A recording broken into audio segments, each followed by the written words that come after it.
Urung karuan cah lek begenggek ki elek-elek manusa.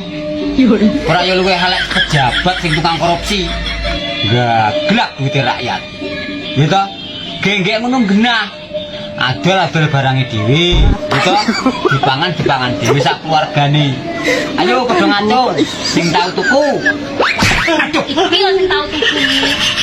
iya ding gua.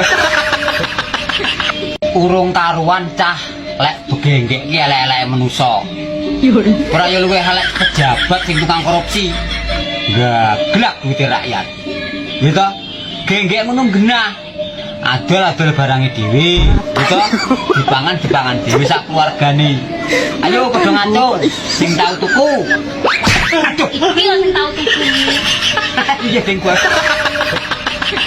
Urung karuan cah lek begenggek ki elek-elek manusa. Ora ya luwih elek pejabat sing